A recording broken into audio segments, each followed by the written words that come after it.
Hey folks, welcome back. Hope you're doing well out there. So in today's video, I wanted to kind of go back to the basics here a bit and touch upon the fundamentals of how issues show up in our lives.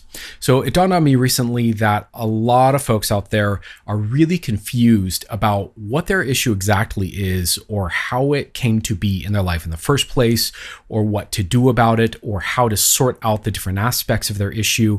And that in general, part of the reason a lot of us struggle with chronic ongoing issues that last, month after month and year after year is because we are confused about what exactly we're dealing with and how they got there and, what's going on essentially. And what I want you to know is that underneath all of this, there is actually kind of a sequence and a structure to how we experience our issues. So in this video, I want to explain this to you so that you have a better understanding of what's going on for you. And this starts to empower you a bit to know how to work with it or how to change it. So without further ado, if that interests you, please join me. Okay, so a little bit of a brain dump here, a little bit of just a personal share before we go ahead and get into the main content, as I like to do in these videos, just to kind of set up a bit of a foundation for you of why I'm talking about this, why it's on my mind or on my heart, why I think it's valuable for you, right? So long story short, I'm filming this January 1st on the new year. I just came back from visiting my family over the holidays, over the Christmas season. And generally speaking, for me, going back to see my family is not a negative experience. It's generally something that's a bit positive. I generally tend to have kind of these positive connotations and experiences around Christmas. And for me, Christmas is not the heavy, sad holiday that I know it is for a lot of people out there. But this year, I got to be honest here that when I went to go visit my family, it was a bit of a really heavy, sad, challenging experience for me. And it definitely stirred up a lot of insights and a lot of emotions for me to work through and a lot of stuff for me to work through. And it stirred up a lot of clearer reflections and things that I wanted to bring forth here on the channel. And one of the things that kind of occurred to me is that someone in my family was talking about their issues, and we were kind of talking about problems. It was really clear that there's a lot of issues that they're struggling with and have been for their entire life. And yet they're still not clear on exactly how these issues got there or how they're perpetuated in their life. And it dawned on me that there's a lot of people like this. A lot of my clients, when I'm working with them, especially early on, are very confused about what's going on for themselves, but they know that they have an issue.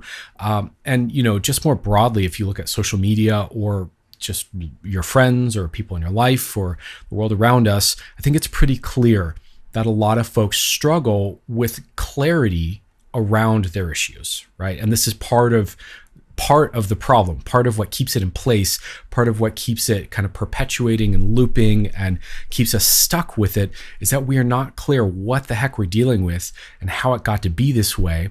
And so therefore it's hard to kind of address. So that's kind of where I'm coming from with this video. And my general thought here, for some of you, this might feel a little rudimentary, especially if you really want the kind of super advanced, amazingly nuanced, wildly deep, philosophical, spiritual kind of stuff. I love all that stuff, of course. But this is really crucial and practical knowledge. And, for those of you who may be kind of inclined towards the more complex philosophical stuff, feel free to turn the video off, but I think you would honestly get a lot out of this as well. And for any of you who are kind of maybe new to psychedelics, new to my work, new to this channel, new to the conversation, perhaps new to understanding your own psychology, check this out. I think this will really help you to organize a clearer understanding. So what I've done here, I could have explained this all verbally like I tend to do. I know I'm a bit verbose and I tend to go on tangents. So I thought instead what I would do, I was just kind of in the mood to do this, is I made a graphic in this case. So it'll be a quick graphic to understand a bit of how we end up with issues. So let's go ahead and look at it and we'll talk about it and unpack it a bit. Okay, so here we are, and this is really it. This is really basically the pattern that I keep seeing play out in people's lives over and over and over. And this is really, at first, let's articulate this as if, through the lens of being an adult, right? So let's think of this as, this is how this shows up in your life as an adult or someone else's life that you may know, right?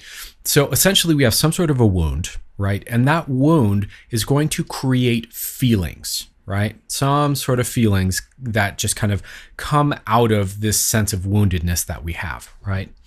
Those feelings then are going to create patterns of emotion and patterns of perception, right?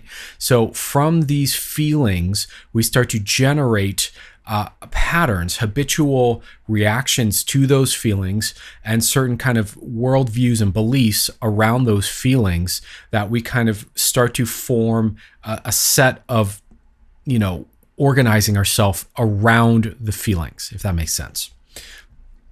Those patterns of emotion and perception often, go unquestioned, unchecked, unchallenged, and we kind of run with those. And those tend to imply behaviors, right? So if I feel certain feelings and I have a certain worldview, about myself or about others or about life around us, that's going to imply certain kinds of actions to take or certain kinds of actions to not take, right? And then behaviors, those behaviors that we all do, and you can't not behave as a human being, those behaviors will create results in your life, right? And those results, if we're talking issues, generally are going to be results that are upsetting or disappointing or painful or this kind of a thing, right? So this is where we end up with some sort of proof, from the result of the wound. So often we get a result that we're disappointed with or unhappy with, or that is contrary to what we want for ourselves. And then that creates a bit of a, see, look, I'm messed up. Look, I'm broken. Look, so it points back to the wound, or it points back to the patterns of emotion and perception, essentially. So if we're going to look at it from just maybe a more simplified, less linguistic structure, we could look at it like this. We've got the wound, right? And then we've got feelings that emerge out of the wound. We've got patterns of emotion and perception that emerge out of the feelings.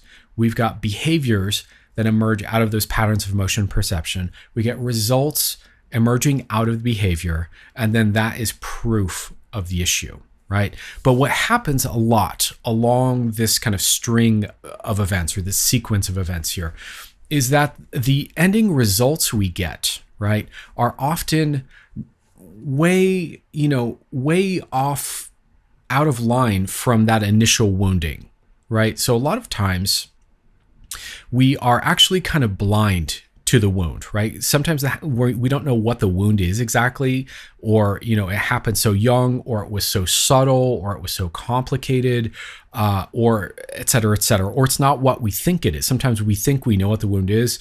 And, what I find a lot when I'm working with people is that when we really get into unpacking it, their mind will start to remember a whole other thing, which is actually the root of the wound. So a lot of times we block out, or we forget, or we misattribute the wound to something that isn't actually the real source of the wounding, right? And then the feelings that emerge out of that are natural responses to not having a healing or a completion around the wound, right? So those feelings that come up could be anything from desperation, hopelessness, anger, wanting to run away, feeling weak, feeling controlling, feeling, you name it, all the various forms of kind of emotional reactions, reactive, judgmental, et cetera, right? Disempowered, confused, lost, et cetera, right? These are all feelings that emerge out of the wounding, right? And usually that's the thing we're more aware of. We're more aware of these feelings, although we're not often very aware of where they're coming from exactly, right? And these feelings, fundamentally, for most people are experienced as a problem. One of the big pivots that people discover, often when I'm working with them, is that the feelings they have are not actually the problem at all, and not a problem at all, and not the problem that they think they are, right? So our feelings are actually a source of profound wisdom and beauty, and there's amazing aspects and parts of us caught up in these feelings that are exquisitely wise and deep and magical, and the gift is right there usually. But it's usually covered up with these feelings that we don't want to deal with, right? So usually that's the thing we're kind of more aware, but often the feelings are subtle or deeper and less obvious. But then the feelings will drive certain patterns of emotion and patterns of perception, right? So these patterns of emotion and perception could be things like, chronic, depression, chronic anxiety, chronic hopelessness, feeling black-pilled, feeling demotivated, procrastinating, feeling angsty, feeling, et cetera, et cetera. These patterns of emotion that we kind of live our life through as like a coloring filter that shapes the way we experience life day to day, and we kind of confuse these emotions for what life really is, right? And then out of that, these patterns of emotion that we tend to habitually go through, and there will be some cycles, we'll get some relief from them, we'll get some shift from them, some change from them, but then we'll return to them over and over because it's kind of the center of gravity for the nervous system. Out of that will emerge these perceptions, right? These core beliefs, they would be called, about myself, all right? Like a classic one is I'm broken or I'm not enough, right? Or perceptions about the world is a dangerous place, or people are unloving and uncaring, or perceptions of ourself, I'm weak and not able to be the kind of person I want to be, or perceptions of relationships are not to be trusted, or I need a relationship in order to heal and be whole. These kinds of perceptions start to emerge out of these patterns of emotion, right? And then from these emotions and perceptions, which are mostly unconscious, right? They're happening more at the level of this immediate felt sense in the body and in the mind. We're not consciously actively trying to feel and think these things, because, if they were conscious, we probably wouldn't think and feel these things. We would do everything we could to not have these patterns of emotion and perception, right? But they're there, and they're, again, unconscious and felt and kind of baked into our everyday experience. And those tend to drive certain behaviors. And this is really where the kind of personal development problems tend to show up. Behaviors of procrastination, behaviors of avoidance, behaviors of getting in fights and conflict with people, behaviors of underperforming, behaviors of self-sabotage, behaviors of, blah, blah, blah, blah, blah, right? All the behavioral stuff that we do, the addictions and the coping mechanisms and all that stuff, all the behavioral stuff that we do that we know is kind of working against ourselves or working against our deeper needs or our deeper wants, that tends to kind of automatically show up in our lives, right? So this is the binge eating. This is the binge watching Netflix instead of reading or getting good sleep. This is the gaming, till late every night and then wondering why you feel like shit. This is the behaviors, right? And then those behaviors are going to get you a set of results, because all behaviors generate results. They generate fruit. They generate something, right? So if, like I can think of myself, one of my behaviors for a long time was procrastination, right? So the result I would get is not getting things I wanted, right? Or having things fall apart on me, or having, whether it was relationships or having bills go late or things like that. There would be negative repercussions, negative results from my behaviors. Other obvious ones are, if someone's an alcoholic, then the results are, perhaps, relational issues, probably having to deal with hangovers and just manage their health and well-being, et cetera, right? So there are going to be results that come out of the behaviors. And then those results, if we're talking in the context of a problem here, are going to be something probably that we're not satisfied with. Either people suck, or I suck, or, I'm not able to XYZ, et cetera, right?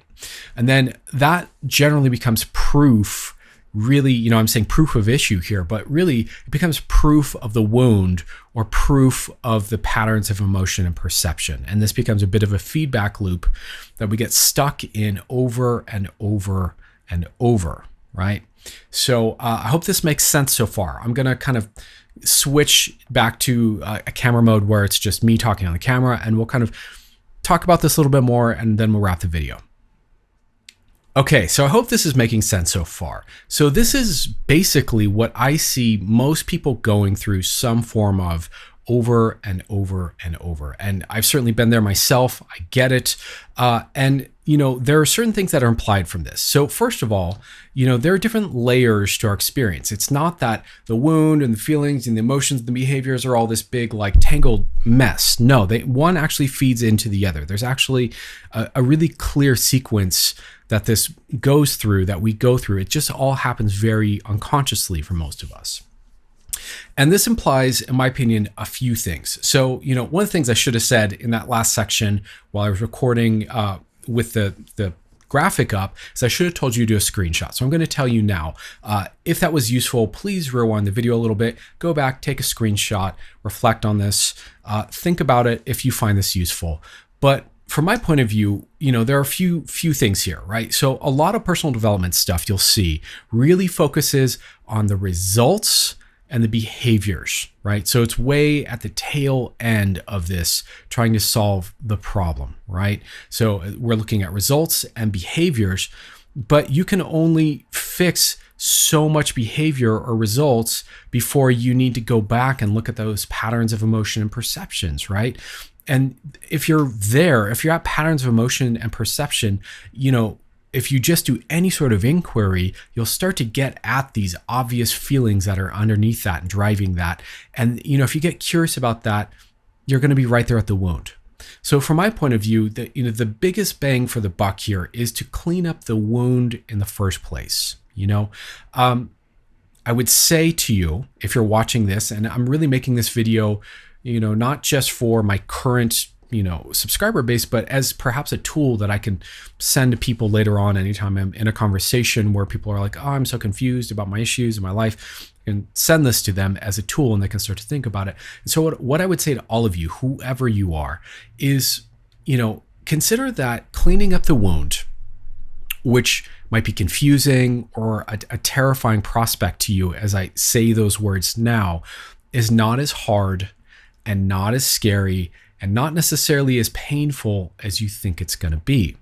You never know, is what I found out. There's certainly certain schools of, therapy and psychology that, really get into this intense need for dramatic catharsis and dramatic experiencing of pain in order to heal. And sometimes I think that's true. I'll be honest here. But sometimes I think that doesn't have to be true, from what I've seen, in order for someone to have a really deep, profound healing of an issue.